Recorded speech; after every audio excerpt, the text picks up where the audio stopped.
ఈ రోజు ఒక లెజెండ్ పుట్టినరోజు. వెండి తెరను అభిమానించే వాళ్ళే కాదు, డిగ్నిటీని, సెల్ఫ్ రెస్పెక్ట్ ని కోరుకునే ప్రతి తెలుగోడు అభిమానించే వ్యక్తి ఆయన.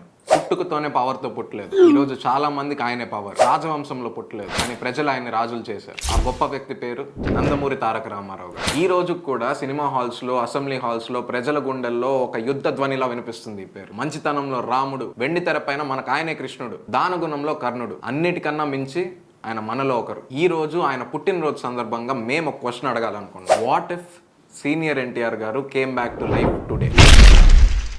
ఇండియా మ్యాప్లో ఆంధ్రప్రదేశ్ని, తెలంగాణని చూసి ఆయన గర్వపడతారు. ఇప్పుడున్న రాజకీయ నాయకుల్ని చూసి ఆయన ఆశీర్వదిస్తారా, లేకపోతే వాళ్ళ ముఖానికి ఉన్న మాస్క్ని పీక్ అవతలేస్తారా? ఆంధ్రప్రదేశ్ లెగసీని చూస్తారా, లేకపోతే ఆంధ్రప్రదేశ్కి జరుగుతున్న బిట్రేయల్ని చూస్తారా? ఎందుకంటే ఎన్టీఆర్ గారికి సంబంధించినంత వరకు పాలిటిక్స్ అనేది ఒక ప్రొఫెషన్ కాదు, అదొక బ్యాటిల్ ఫీల్డ్. పరిపాలన అన్నది కోటల్లోంచి జరిగేది కాదు, ప్రజల్లోంచి జరిగేది అని ఆయన నిరూపించి చూపించారు. ప్రజాప్రభుత్వాన్ని స్థాపించారు. ఆయన పుట్టినరోజు సందర్భంగా ఈ రోజు మనం మాట్లాడదాం. ఒకవేళ ఆయన కనుక వస్తే ఆయన సైలెంట్గా ఉంటారా, లేదా రాజకీయ నాయకులందరికీ మీరు ప్రజలకి రాజులు కాదు, మీరు ప్రజలకి సేవకులు అని గుర్తు చేస్తారా? ఇది ఎన్టీఆర్ గారికి ఒక ట్రిబ్యూట్ కాదు, ఆయన ఐడియాలజీని గుర్తు చేసే ఒక memory. Welcome to rebel voice. ఈసారి ఎన్టీఆర్ గారి పుట్టినరోజుకి ఆయన గుర్తు చేసుకోవడం మాత్రమే కాదు, ఆయన మన మధ్యలో ఉంటే రాష్ట్రం ఎలా ఉండేది అని మాట్లాడుకుంటాం. తెలుగు జనతకు వందనం, తెలుగు యువతకు అభినందనం, తెలుగు మమతకు అభివాదనం, తెలుగు జాతికి శుభాభినందనం. ఎన్టీఆర్ గారు పాలిటిక్స్ లో ఒక సింహంగా మారడానికి ముందు, ప్రజలందరి బాధని ఒక గర్జనలా గర్జించడానికి ముందు, ఆయన ఒక సాధారణమైన విలేజ్ లో పుట్టిన ఒక సాధారణమైన అబ్బాయి. మే 28, 1923లో కృష్ణా డిస్టిక్ కి సంబంధించిన నిమ్మకూరు అనే గ్రామంలో జన్మించారు. ఒక సింపుల్ నార్మల్ ఫ్యామిలీలో జన్మించారు ఈయన. 10వ తరగతి పాస్ అయితే చాలు, అదే పెద్ద గొప్ప అని మైండ్ సెట్ ఉండే ఆ రోజుల్లోనే ఎంతో కృషితో గుంటూరులో ఆంధ్ర క్రిస్టియన్ కాలేజ్ లో గ్రాడ్యుయేట్ అయ్యారు. ఆ రోజుల్లోనే ఉద్యోగం ఆయన్ని వెతుక్కుంటూ వచ్చింది, కానీ డెస్టినీ ఆయనకు వేరే స్క్రిప్ట్ రాసింది. ఆయన పేరు టెక్స్ట్ బుక్స్ లో కాదు కదా, చరిత్రలో నిలిచిపోయేంత గొప్పగా రాసింది. 1949లో మన దేశం అనే సినిమాలో ఫస్ట్ సైడ్ క్యారెక్టర్గా చేశారు ఆయన. సినిమాల్లో కూడా ఆయన నార్మల్గా ఎంటర్ అయ్యారు, హీరోగా ఎంటర్ అవ్వలేదు. ఆయన్ని వెండితెర ఒక ఆభరణంగా భావించిందో ఏమో తెలియదు, కానీ అప్పటి నుంచి ఆయన్ని వదలలేదు. పాతాళ భైరవి, మాయా బజార్, మిస్ అమ్మ, వీటిల్లో కేవలం ఆయన నటుల్లా యాక్ట్ చేయలేదు, ప్రజల గుండెల్లో ఒక మైథలాజికల్ ఫిగర్ అయ్యేలా యాక్ట్ చేశారు. అప్పుడున్న జనరేషన్కే కాదు, ఇప్పుడున్న జనరేషన్ కూడా ఆయనే కృష్ణుడు, ఆయనే రాముడు, ఆయనే విష్ణుమూర్తి, ఆయనే కర్ణుడు. సినిమాలో ఎప్పుడు జరగని ఒక ఫినామినన్ జరిగింది. ప్రజలు ఆయన హీరోగా చూడడం కాదు, దేవుళ్ళ కొలవడం మొదలు పెట్టారు. గుడ్లల్లో దేవుళ్ళని కొలిచినంత సమానంగా ఎన్టీఆర్ గారి వేషాన్ని కొలవడం మొదలు పెట్టారు. ఆయన వెండితెరలో ఎన్నో గొప్ప కథలు అందించారు. వాటితో పాటు ప్రతి తెలుగు వ్యక్తి 10 మందిలో గర్వపడేలా ఐడెంటిటీ అండ్ కాన్ఫిడెన్స్ ని ఇచ్చారు. 300కు పైగా సినిమాలు చేశారు, ఉన్న ప్రతి జానర్ ని చేశారు, టచ్ చేసిన ప్రతి ఎమోషన్ ని పండించారు. ఎన్టీఆర్ అంటే తెలుగు సినిమా, తెలుగు సినిమా అంటే ఎన్టీఆర్ అన్న స్థాయికి ఎదిగారు. ఎన్టీఆర్ గారిని తెలుగు తల్లి సినిమాల్లో మాత్రమే ఉంచాలనుకోలేదు. స్క్రీన్లో ఆయన రాజులా వేషం వేసుకున్న, ఆఫ్ స్క్రీన్లో రాష్ట్రంలో డెవలప్మెంట్ లేక ప్రజలు ఎంత సఫర్ అవుతున్నారో చూశారు. డబ్బు ఉంది, ఫేమ్ ఉంది, దైవంలో కొలిచే ప్రజలు ఉన్నారు, అయినా కూడా ఆయన జనం కోసం స్ట్రగుల్ అవ్వాలని నిర్ణయించుకున్నారు. ప్రజలకు సర్వీస్ చేయడానికి ఒక రెవల్యూషన్ స్టార్ట్ చేశారు. సరిగ్గా ఆయనకి 59 ఏళ్ల వయసు ఉన్నప్పుడు 1982లో ఎవ్వరు ఊహించని పని ఒకటి చేశారు. తెలుగుదేశం పార్టీని స్థాపించారు. మనసు విఫలమై ఓరిని పట్టలేక మీకోసం వచ్చాను. పార్టీ జెండా చూపించారు, పార్టీకి ఒక్కటే అజెండా అన్నారు, తెలుగోడి ఆత్మగౌరవం, self respect of Telugu speaking people. ఈ తెలుగుదేశం శ్రామికుడి చెమటలో నుంచి, కార్మికుడి కరిగిన కండరాల్లో నుంచి, రైతు కూలీల రక్తంలో నుంచి.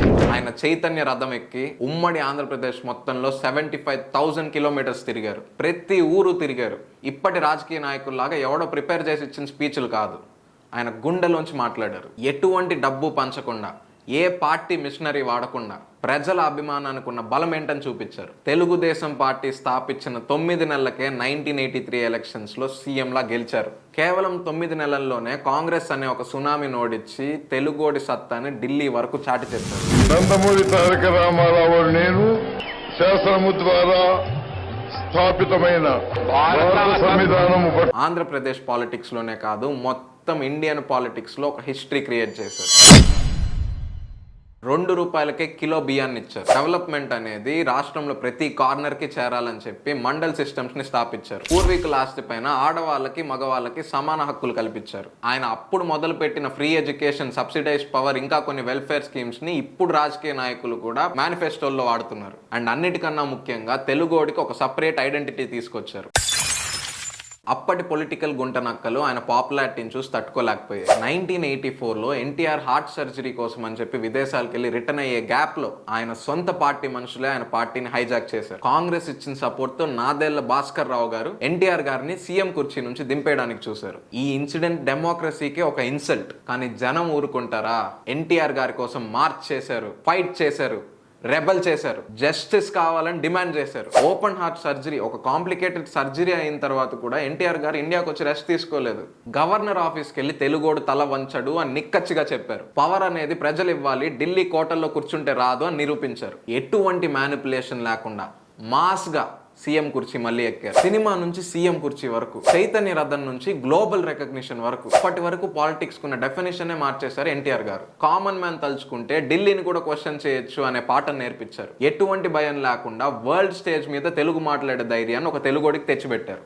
ఒక చారిత్రాత్మక పొలిటికల్ పార్టీనే కాదు, ప్రతి తెలుగు పౌరుడికి ఒక వాయిస్ ఇచ్చారు. 1996 ఆయన చనిపోయిన రోజు రాష్ట్రం అంతా ఒక తండ్రిని కోల్పోయినంతో, ఒక రాజును కోల్పోయినంతో, ఒక దేవుణ్ణి కోల్పోయినంత బాధపడింది. మరణం కూడా ఆయన ప్రజల నుంచి వేరు చేయలేదు. లెజెండ్స్ ఎప్పటికీ చచ్చిపోరు. వాళ్ళు సంపాదించుకున్న కీర్తి బ్రతికున్న వాళ్ళని అడిగే ప్రశ్నలా మళ్ళీ తిరిగి వస్తుంది. అండ్ ఈ రోజు మేము అడుగుతున్నాం, ఒకవేళ ఎన్టీఆర్ గారు ఈ రోజు కనుక బతికుంటే ఈ రోజు పాలిటిక్స్ ని చూసి ఆయన ఏం ఫీల్ అవుతారు? ఆయన లెగసీని కంటిన్యూ చేస్తున్నారు అనుకుంటారా, లేదా ఆయన రాష్ట్రం గురించి కన్న కలలన్నీ కరప్ట్ అయిపోయాయి అనుకుంటారా? ఈ రోజు జరుగుతున్న పొలిటికల్ బ్యాటిల్ ఫీల్డ్ లో ఎన్టీఆర్ గారి పేరుని యూజ్ చేస్తున్నారా, లేకపోతే మిస్యూజ్ చేస్తున్నారా? ఎన్టీఆర్ గారు బతికి రాగానే నేను ఎక్కడున్నాను అని అడగరు, నా ప్రజలు ఎక్కడా అని అడుగుతారు. ఆయన పీల్చే తొలి శ్వాసలోనే ఆయనకు అర్థమవుతుంది రాష్ట్రం ముందులా లేదని. ఆంధ్రప్రదేశ్, తెలంగాణ 2 పేర్లు వినపడుతున్నాయి ఏంటి అని చెప్పి కుంగిపోతారు. ఇప్పుడు రాజకీయ నాయకులు చూసినట్టు ఒకే తల్లికి పుట్టిన 2 బిడ్డల్లా చూడలేదు ఆయన. ఇప్పుడు ఆంధ్ర తెలంగాణని ఒకే దేహానికి ఉన్న 2 కళ్ళులా చూశారు.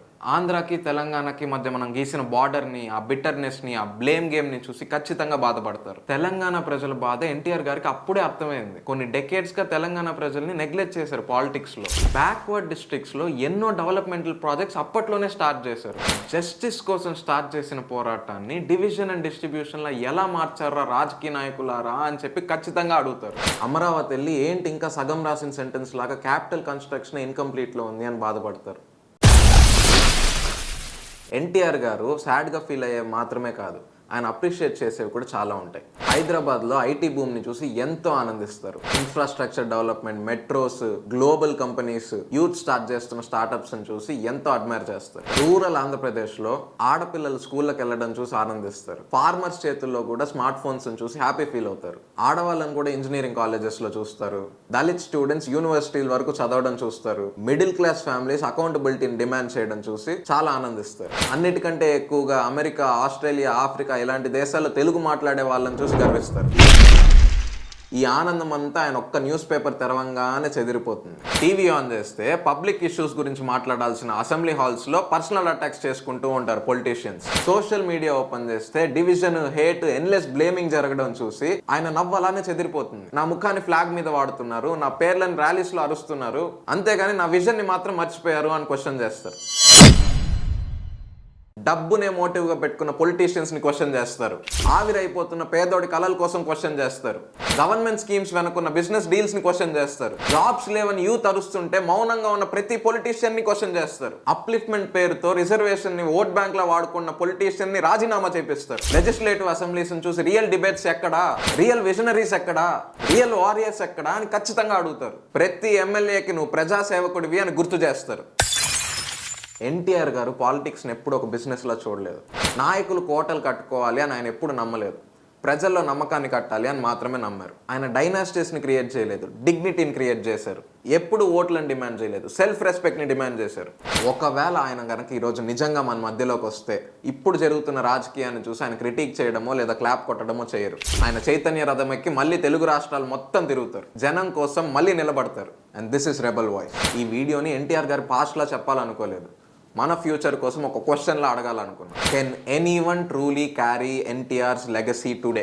మీరేమనుకుంటున్నారు? నాకు ఖచ్చితంగా కమెంట్స్లో చెప్పండి. ఎన్టీఆర్ అంటే ఒక మనిషి కాదు, ఒక మూమెంట్, ఒక లీడర్ కాదు, తెలుగు ప్రజలందరి ఉమ్మడి గొంతు. ఈ రోజు పొలిటీషియన్స్ ని వాళ్ళ బ్రోకెన్ ప్రామిసెస్ ని చూస్తుంటే ఎన్టీఆర్ గారిని కేవలం తలుచుకోవడం కాదు కదా, మనం ఆనెస్ట్ గా ఆయన లాంటి ఒక లీడర్ ని మిస్ అవుతున్నాం. ఆయన ఫైర్ ని మిస్ అవుతున్నాం, ఆయన కరేజ్ ని మిస్ అవుతున్నాం. పాలిటిక్స్ అంటే ప్రాఫిట్ కాకుండా పర్పస్ ఉన్న టైం ని మిస్ అవుతున్నాం. But here is the truth. ఈ రోజు ఆయన మన మధ్యలో నడవలేకపోవచ్చు, కానీ ఆయన వేసిన దారిలో మనం ఎప్పటికీ నడవచ్చు. ఎన్టీఆర్ ఇచ్చిన స్పిరిట్ అనేది స్టాచ్యూస్ లో ఉండదు, గర్వంగా మాట్లాడే ప్రతి తెలుగోడి గొంతులో ఉంటుంది. జస్టిస్ కోసం మండే ప్రతి గుండెలో ఉంటుంది. తల వంచడానికి నిరాకరించే ప్రతి తెలుగోడిలా ఇంకా బతికే ఉంటుంది. ఈ ఛానల్లో మేము సేఫ్ గేమ్ ఆడాలనుకో, ఎందుకంటే మేము దీన్ని ఫాలోవర్స్ కోసం కాదు, ఫైటర్స్ కోసం బిల్డ్ చేస్తాం. ఇక్కడ మేము క్వశ్చన్స్ అడుగుతాం, ఛాలెంజ్ చేస్తాం, వైలెన్స్ తో కాకుండా నిజంతో రెబల్ చేస్తాం. లైక్స్ కోసం కాదు, చేంజ్ కోసం రెబల్ చేస్తాం. ఎన్టీఆర్ గారికి అలా ఆయనతోనే పోలేదు అని మీరు నమ్మితే, ఆయన కోపాన్ని, ఆయన ఫైర్ ని మీరు ఇంకా క్యారీ చేస్తున్నట్లయితే సబ్స్క్రైబ్ టు రెబల్ వాయిస్. ఎందుకంటే ఇది ఒక ఛానల్ కాదు, this is a movement. Let us all become the voice